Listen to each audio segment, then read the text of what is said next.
Hello दोस्तों, क्या हालचाल। आशा करते हैं कि मस्त होंगे, स्वस्थ होंगे, अपने अपने काम में व्यस्त होंगे। देखिए, आज आप लोग को बताने वाले हैं ज्योग्राफी। ज्योग्राफी ज्योग्राफी को हिंदी में कहते हैं भूगोल। क्या कहते हैं? भूगोल। भूगोल। देखिए, कहते हैं रख हौसला मंजर भी आएगा। रख हौसला और मंजर भी आएगा, प्यासे के पास चलकर समंदर भी आएगा। अगर आपके हाथों में असफलता लग रही है तो इसका मतलब सफलता आने वाली है। देखिए, जिंदगी में क्या है, सुख दुख, गरीबी अमीरी, असफलता, सफलता, तो ये तक फेस करना पड़ेगा। अगर आपको अभी सफलता मिल जाएगी तो जिंदगी में आगे चलकर असफल होइएगा, ये फिक्स है। अभी असफल हो जा रहे हैं, अभी कुछ काम में असफल हो जा रहे हैं तो समझिए कि सफलता आने वाली है। इस सफलता आने के पहले असफलता नहीं कहते हैं। ये समुद्र में शांति किसका है, किसका इशारा कर रही है कि समुद्र में तूफान आने वाला है। तो इसलिए असफल हो रहे हैं, टाइम ज्यादा लग रहा है जॉब पाने में, तो टेंशन मत लीजिएगा, क्योंकि मेहनत करते रहिए, सफलता जरूर मिलेगी। सफलता जरूर मिलेगी। देखिए, हम ही को देख लीजिए ना। 19 से ट्राई कर रहे हैं। 19 कितना चला है? 24। दो बार, दो बार मेरिट से छटे हैं। दो बार मेरिट से छटे हैं, लेकिन थोड़ा सा फर्क पड़ रहा है। क्यों फर्क पड़े? अरे जिंदगी है, जिंदगी का मतलब ही होता है संघर्ष। जिंदगी का मतलब ही होता है संघर्ष। संघर्ष करते रहिए, कभी ना कभी तो सफलता मिलेगी। सफलता जरूर मिलेगी, लेकिन संघर्ष करना पड़ेगा। थोड़ा थोड़ा छोटी मोटी असफलता से मैदान छोड़ के नहीं भागा जाता है मित्रों। मैदान छोड़ के नहीं भागा जाता है मित्रों। इसलिए मन से पढ़िए, एकदम मन से पढ़िए, 100% दे दीजिए। क्योंकि कितना एक कुन मिलता है कि हमको पढ़ने का नहीं मन करता है। स्टूडेंट प्रोफाइल पे लगाएगा स्टूडेंट, इधर लगाएगा फेसबुक पर लिखेगा student, high university, how university. आप पूछिएगा पढ़ने का मन करता है तो नहीं। ससुरा स्टूडेंट होके पढ़ने का मन नहीं कर रहा है तो तुम स्टूडेंट काहे लिए हो? अरे पढ़ो ना, दुनिया के सबसे आसान काम है पढ़ना। लेकिन क्या लगता है हम लोग को, जैसे जैसे आप लोग का एज बढ़ेगा समझ में आ जाएगा, पढ़ाई दुनिया के सबसे आसान काम है और सबसे आसान नौकरी भी देता है। नौकरी, जॉब, सरकारी नौकरी में जाइए, आराम से रहिए, छुट्टी मनाइए, 8 महीने ड्यूटी, 4 महीने छुट्टी। लेकिन मेहनत करना पड़ेगा ना मित्रों, बहुत मेहनत करना है। जो जो सफल हुआ है बहुत मेहनत किया है। थोड़ा मेहनत, 99% आपका मेहनत काम में आता है। 1% लक, जैसे मेरा बैड लक है, क्या करेगा? कभी ना कभी तो लक मेरा भी ठीक होगा, कभी ना कभी तो भगवान मेरा भी सुनेगा। कब तक हमको ठुकराएगा? कभी ना कभी तो सुनेंगे। मेहनत करते हैं। अभी पता है आप लोग को कितना घंटा पढ़ते हैं? 10 घंटा। क्लास कराना छोड़कर 10 घंटा पढ़ते हैं। 2 घंटा क्लास कराते हैं। 2 घंटा, 12 घंटा। 12 घंटा एकदम पढ़ाई पर ध्यान देते हैं हम। आप लोग भी पढ़िए, ध्यान से पढ़िए, पढ़ते रहिए। पढ़ने से कोई मरा ही नहीं है, लेकिन ना पढ़ने से बहुत लोग मर गए। अगर पढ़ाई कर किए रहते तो बीमारी के बारे में पता रहता है, ये बीमारी उससे होता है, ये बीमारी उससे होता है, ये बीमारी उससे होता है, ये खाइएगा तो होगा, ये खाइएगा तो ये होगा। बिना पढ़ाई से मर सकता है, लेकिन पढ़कर कोई नहीं मर सकता है। पढ़ते रहना चाहिए। इंसान को सीख मरते समय भी मिलता है। इसलिए पढ़ाई पर ध्यान दीजिए मित्रों। तो हम लोग पढ़ने वाले हैं भूगोल। क्या पढ़ने वाले हैं? भूगोल। देखिए, भूगोल, जियोट। जियोट का मतलब होता है टेढ़ा मेढ़ा। टेढ़ा मेढ़ा, जियोट। जियोट शब्द से बना है ज्योग्राफी। जियोट, जियोट का मतलब है टेढ़ा मेढ़ा। पृथ्वी गोल है, 23.5 डिग्री पर झुकी है। क्या? 23.5 डिग्री पर झुकी है। ये हम लोग पढ़ते आए हैं 8वां तक। लेकिन ओरिजिनल में पृथ्वी गोल नहीं है। कैसी है? टेढ़ी मेढ़ी। मान लीजिए यहाँ पर पहाड़ होगा तो फिर कैसे बराबर हो जाएगा? तो मान लीजिए समुंदर हो गया, ये समुंदर हो गया तो नीचे आ गया, नीचे आ गया, नीचे आ गया, नीचे आ गया, और फिर यही पठार हो गया। ऐसे ऐसे करके है पृथ्वी, ऐसे ऐसे करके। पृथ्वी गोल नहीं है। कैसे नहीं है? पृथ्वी गोल नहीं है। उसको से काट काट कर एक एवरेज निकाला गया है कि पृथ्वी गोल है। जैसे भारत क्या है, भारत का आकार कैसा है, भारत का नक्शा में आकार चतुर्भुज है। हम लोग चतुर्भुज मतलब समझते हैं चार को, लेकिन उसको बनाया गया चतुर्भुज है। इसी तरह पृथ्वी गोल नहीं है, उसको बनाया गया है। पृथ्वी कैसी है, टेढ़ी मेढ़ी है। कैसी है, टेढ़ी मेढ़ी। जियोड के मतलब होता है टेढ़ा मेढ़ा। जियोड शब्द से बना है ज्योग्राफी, जियोड शब्द से ही बना है ज्योग्राफी। देखिए ज्योग्राफी में हम लोग पढ़ना होता है, सबसे पहले पढ़ते हैं अंतरिक्ष।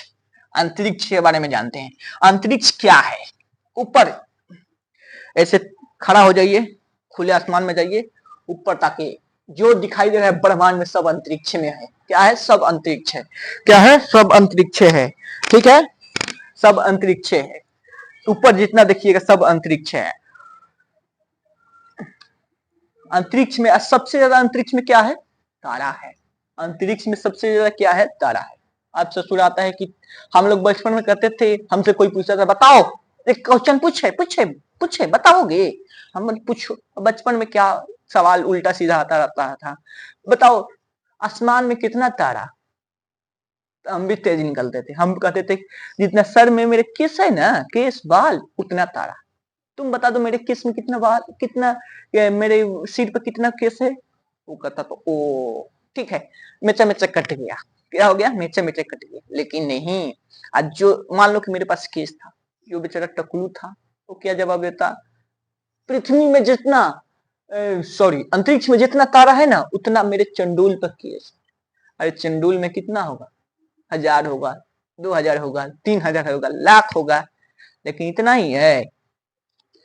आज क्वेश्चन कोई पूछे पृथ्वी में सॉरी अंतरिक्ष में कितना तारा, तो आपको बताना है 100 अरब, अरब गुने 100 अरब।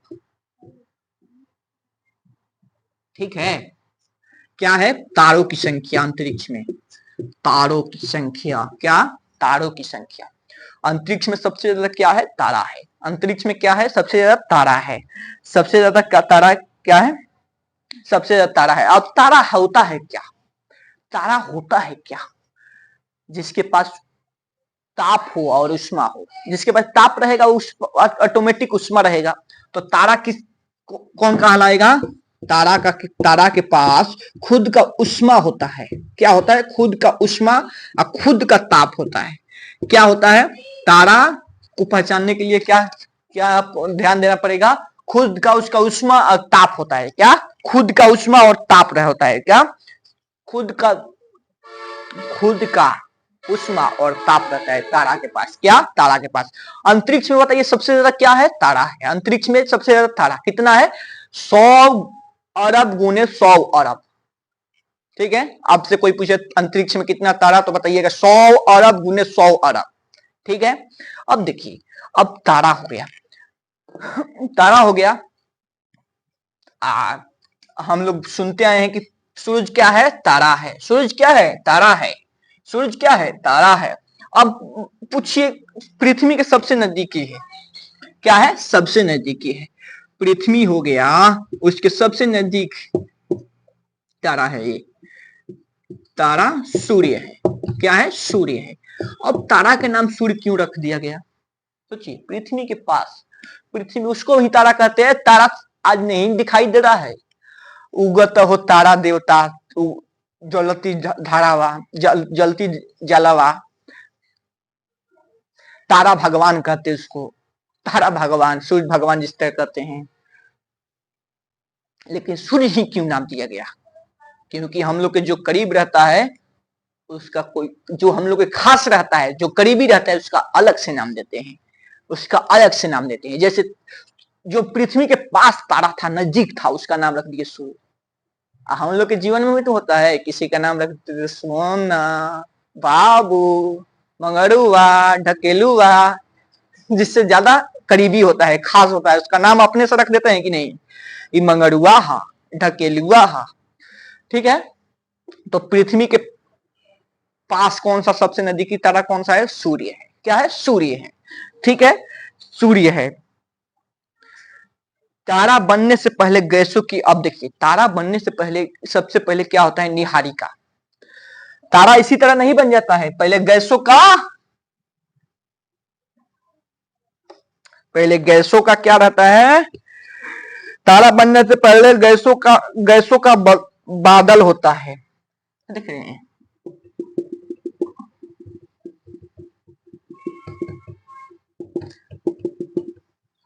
तारा बनने से पहले गैसों का बादल जैसा रहता है। क्या रहता है, बादल जैसा रहता है, जिसे हम कहते हैं निहारिका।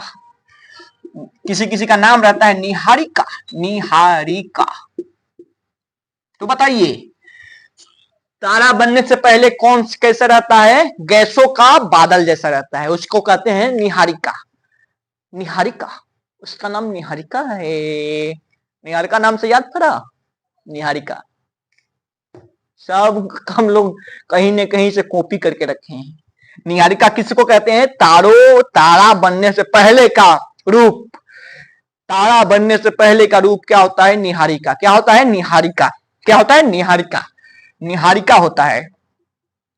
क्या होता है, निहारिका। तारा बनने से पहले क्या होता है, निहारिका। निहारिका होता है, गैसों का बादल जैसा रहता है, निहारिका, जिसको इंग्लिश में कहते हैं नेबुला। नेबुला, नेबुला, जिसको इंग्लिश में कहते हैं नेबुला, जिसको इंग्लिश में कहते हैं नेबुला। क्या कहते हैं, नेबुला। क्या कहते हैं, नेबुला। क्या कहते हैं, नेबुला। देखिए, निहारिका होता है जो, उसके पास प्रकाश नहीं रहता है। अभी तो गैस का क्या है, गैस का क्या है, बादल है। गैस का क्या है, बादल है, और नहीं रहता है। नेबुला जब देखिए, नेबुला हो गया, क्या हो गया, नेबुला। इसके पास उष्मा और ताप कुछ नहीं रहेगा, गैसों का बादल जैसा रहता है। गुरुत्वाकर्षण बल के चलते गैस चिपकेंगे, क्या होंगे, गैस। गुरुत्वाकर्षण बल के चलते गैसों में नाभिकीय संलयन होगा। क्या होगा, नाभिकीय संलयन होगा, और नाभिकीय संलयन होगा या जलने लगता है। नाभिकीय संलयन होकर चिपक जाएंगे या जलने लगेंगे। क्या होगा, नाभिकीय संलयन होगा, उसके बाद जलने लगेगा। गैसों में नाभिकीय संलयन लगता है। जैसे सूर्य में क्या है, नाभिकीय संलयन गैस में क्या होता है, हाइड्रोजन और हीलियम का संलयन होकर प्रकाश आता है। संलयन क्या होता है, संलयन होता है। तो क्या निहारिका में क्या होता है, गैस होता है। गैस गुरुत्वाकर्षण के चलते अपने पास आकर और जलने लगते हैं। क्या होते हैं, जलने लगते हैं। क्या होते हैं, जलने लगते हैं, जलने लगते हैं, और तब तारा बन जाते हैं। क्या बन जाते हैं, तारा बन जाते हैं। तो बताइए, तारा के पहले कौन सा रूप होता है, Niharika, nebula. Niharika, nebula, Niharika, nebula. ठीक है, समझ में आया, समझ में आया ना। ये तो हो गया। अब देखिए, निहारिका, उसके बाद तारा कैसे बनता है। और तारा के पास खुद का उष्मा और प्रकाश रहता है। और टेम्परेचर कितना, ताप कितना, ताप कम से कम 6000 सेल्सियस प्लस, कम नहीं, 6000 से ज्यादा, कम नहीं, 6000 से कम नहीं, ज्यादा ही। तब क्या होगा, तारा। क्या होगा, तारा। इसके बाद उष्मा, इसके पास, तारा के पास क्या रहना चाहिए, 6000 सेल्सियस तापमान रहना चाहिए, उष्मा। ठीक है, और ताप तो आपको बता ही दिए कितना रहना चाहिए, 6000। कितना, 6000। और तारा, सूर्य के पास क्या, कौन कौन गैस है, सूर्य पर कौन कौन सी गैस है, हाइड्रोजन प्लस हीलियम का क्या होता है, संलयन होता है। क्या होता है, संलयन होता है। तो बताइए, सूर्य क्या है, ठोस है, द्रव है, गैस है, बताइए बताइए बताइए बताइए बताइए, क्या है, बताइए क्या है, क्या है, सूर्य क्या है, ठोस है, द्रव है, गैस है, गैस है। हीलियम, हाइड्रोजन और हीलियम के संलयन हो रहा है, गैस है। नहीं जी, रुकिए जी, सब्र कीजिए जी, प्लाज्मा है। क्या है, प्लाज्मा है, गलती नहीं करना है, प्लाज्मा। आपको बताए थे केमिस्ट्री में, पदार्थ का कौन अवस्था है, प्लाज्मा। चौथा, पांचवा कौन सा है, Bose Einstein condensate. Bose Einstein condensate, 5 रूप होता है पदार्थ का। तो चौथा रूप होना चाहिए, कितना? चौथा रूप। और कौन सा रूप तारा कैसे रहता है? प्लाज्मा रूप में रहता है। कैसे? प्लाज्मा रूप में। 6000 सेल्सियस, 6000 सेल्सियस, कितना? 6000। अब देखिए 6000 प्लस रहेगा, ये तो हो गया तारा 6000। नाभिकीय संलयन होना होगा तभी ही तारा बनेगा। तारा से पहले क्या रहता है? नेबुला। क्या रहता है? नेबुला। क्या रहता है? नेबुला, निहारिका जिसको कहते हैं। तो 6000 हो गया। और देखिए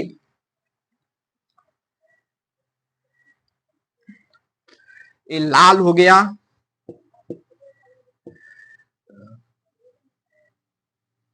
सफेद, श्वेत हो गया, नीला।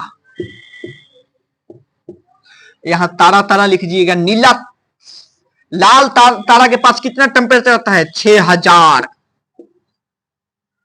टेम्परेचर। लाल तारा, जो लाल तारा दिखाई ना दे ना, उसके बाद 6000 टेम्परेचर है। 6000, 6000 कैसे? कौन सी अवस्था में? प्लाज्मा अवस्था में। कौन सी? प्लाज्मा अवस्था में। श्वेत दिखाई दे, उसके पास 20,000, 20,000। इसके पास 1,00,000, 1,00,000। तो बताइए सबसे कम, सब तारा में सबसे कम टेम्परेचर किसके पास होगा? सबसे कम लाल तारा के पास। किसके पास? लाल तारा के पास। उसके बाद श्वेत, श्वेत तारा के पास। उसके बाद नीला तारा के पास। किसके पास? नीला तारा के पास। किसके पास? नीला तारा के पास। किसके पास? नीला तारा के पास, नीला तारा के पास। गैसों के क्या होता है? संलयन होता है। परमाणु बम में नाभिकीय विखंडन हुआ। संलयन होता है, अब विखंडन होता है। हम लोग कंफ्यूज हो जाते हैं। क्या हो जाते हैं? कंफ्यूज। तो बताइए लाल तारा के पास कितना टेम्परेचर होना चाहिए? 6000। श्वेत के पास, श्वेत के पास 20,000। नीला के पास 1,00,000। नीला के पास 1,00,000। नीला के पास 1,000, 1,00,000। कितना? 1,00,000। अब आता है हम लोग के दिमाग में आता है संलयन और विखंडन। देखिए परमाणु बम है ना, परमाणु बम वो विखंडन होता है, नाभिकीय विखंडन होता है। क्या होता है? विखंडन। क्या होता है? विखंडन, नाभिकीय विखंडन होता है। क्या होता है? नाभिकीय विखंडन। हाइड्रोजन बम नाभिकीय संलयन, नाभिकीय संलयन। क्या होता है? नाभिकीय संलयन होता है। क्या होता है? नाभिकीय संलयन होता है। देखिए इसको तो कंट्रोल किया जा सकता है, जैसे परमाणु बम बनाकर फोड़ कर की इसको विखंडन को कंट्रोल किया जा सकता है। क्या किया जाता है? किया जा सकता है। लेकिन संलयन को नहीं किया जा सकता है। क्या नहीं किया जाता है? कंट्रोल नहीं किया जा सकता है संलयन। अभी तक परमाणु बम गिरा है, हाइड्रोजन बम जिस दिन गिर गया, फिर हिरोशिमा, फिर एक और शहर कौन सा? हिरोशिमा, और भूल गए हैं, भूल भूल गए हैं, उस पे गिरा था। अगर हाइड्रोजन बम गिर जाए ना तो एक होगा, एक में से दो होगा, दो में से इधर दो, फिर दुगो होगा, अब फिर इधर दुगो होगा, विखंडन होते रहेगा। सॉरी, संलयन ऐसे ही होता रहेगा, ऐसे ही बढ़ते रहेगा। समझ लीजिए हाइड्रोजन बम सबसे खतरनाक है, सबसे खतरनाक हाइड्रोजन बम है। तो संलयन को कंट्रोल नहीं किया जा सकता, लेकिन चाइना ने 15 कितना 155 सेकेंड के लिए कंट्रोल कर लिया था। अब पूरी दुनिया में चर्चा हो गया था, सूर्य अपना बना लिया चाइना ने, सूर्य अपना बना लिया चाइना ने, सूर्य अपना बना लिया चाइना ने। जिस दिन ये कंट्रोल में आ गया नाभिकीय संलयन, उस दिन सूर्य मर जाओ, डूब जाओ, उड़ जाओ, बर्बाद हो जाओ, हम लोग को कोई फर्क नहीं पड़ेगा।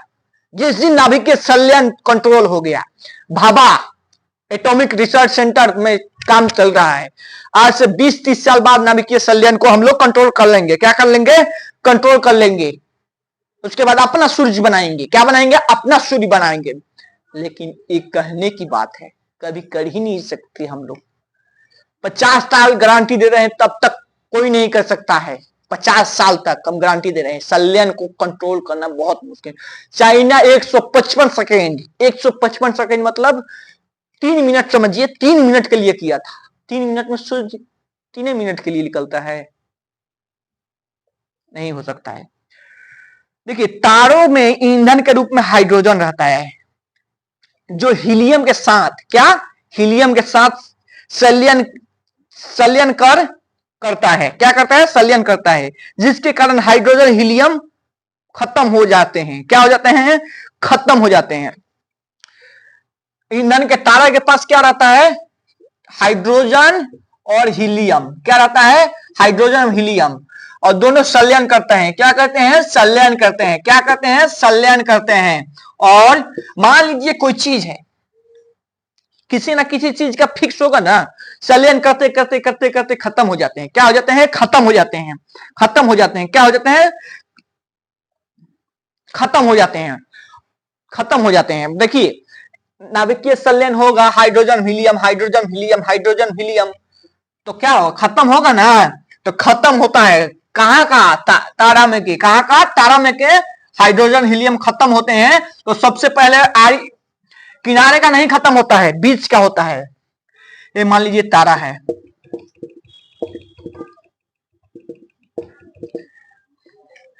जब बीच का खत्म होगा तो इसका आकार बढ़ जाएगा। क्या बढ़ जाएगा? आकार बढ़ जाएगा। तारा आकार बढ़े तो ये तारा हो गया। इसका ईंधन खत्म हो रहा है तो ये बन जाएगा लाल दानव। क्या बनेगा? लाल दानव। लाल दानव क्या बनेगा? लाल दानव। जब इसमें ईंधन खत्म होगा, इसका आकार बढ़ेगा। कहां का?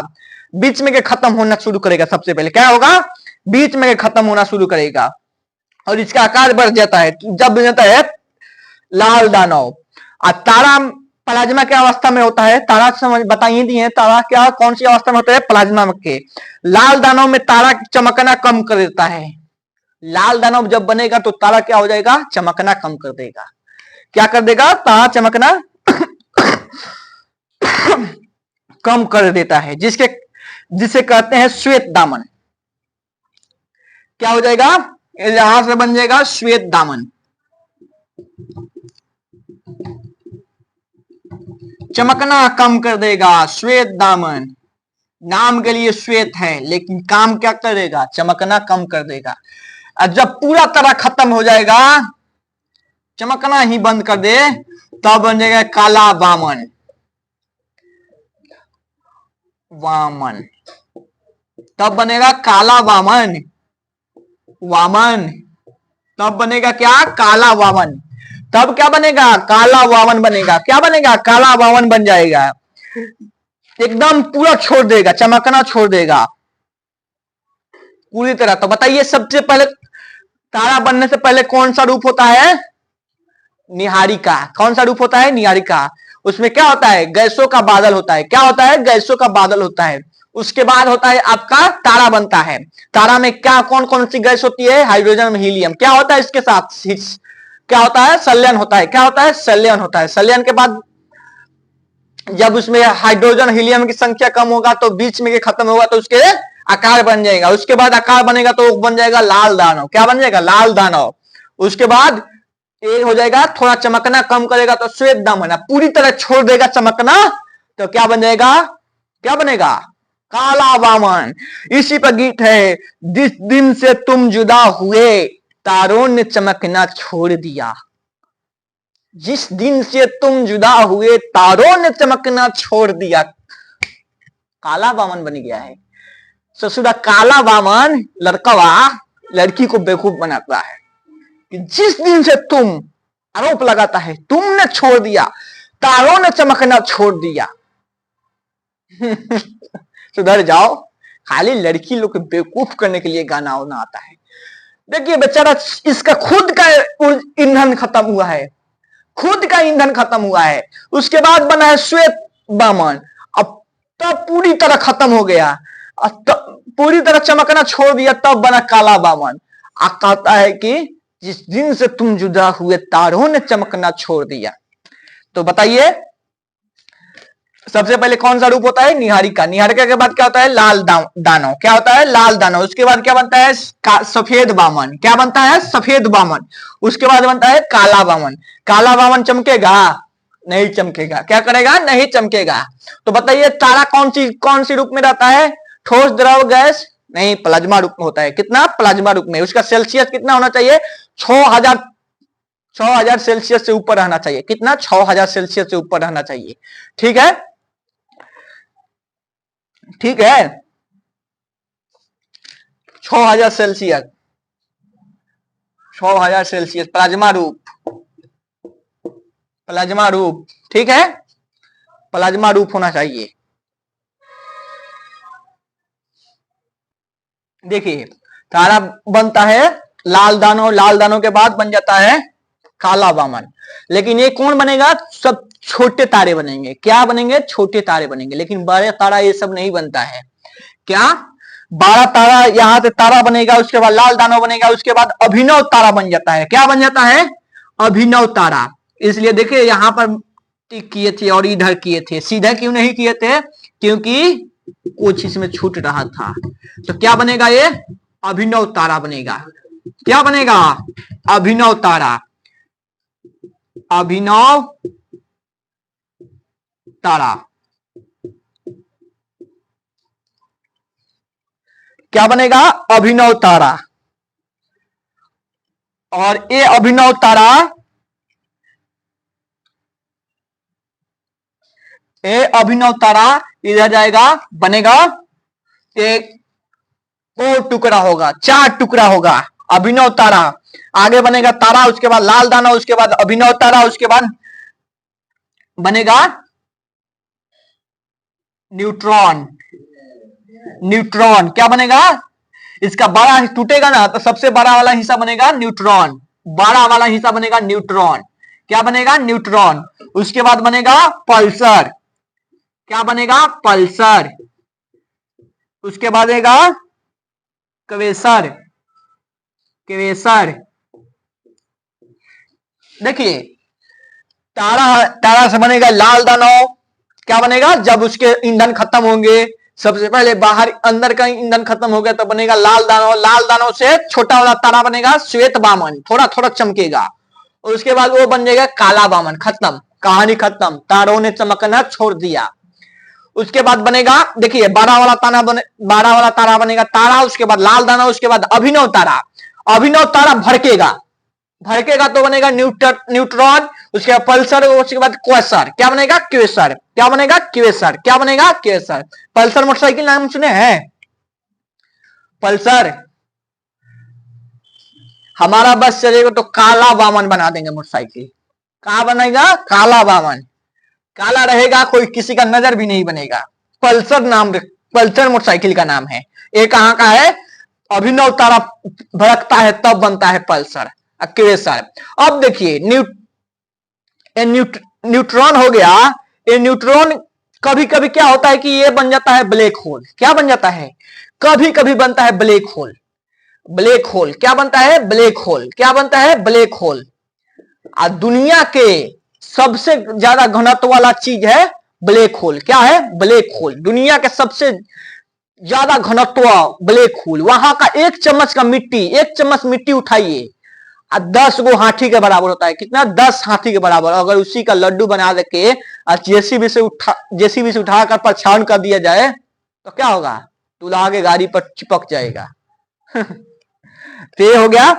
तो बता, तारों का देख लिए कितने इसी में जाएगा? Black hole. ब्लैक होल के दुनिया का सबसे बड़ा है। सोचिए ब्रह्मांड के लिए सबसे खतरा वाला है ब्लैक होल। इसका घनत्व तो इतना ज्यादा है, इतना ज्यादा कि इसके बहुत ज्यादा। अगर पृथ्वी से जिस दिन ब्रह्मांड के लिए खतरा है, कौन? Black hole. जिस दिन टकराएगा सीधे फाड़ के निकल जाएगा। इसमें से निकलेगा ज्वाला, सब गिरेगा। इसी को कहते हैं कल की अवतार। कहीं टेम्परेचर बढ़ जाएगा, टेम्परेचर बढ़ जाएगा। तो ब्लैक होल के बारे में समझ में आ गया। अब मिलते हैं अगले वीडियो में। तब तक के लिए नमस्कार, जय हिंद, जय भारत।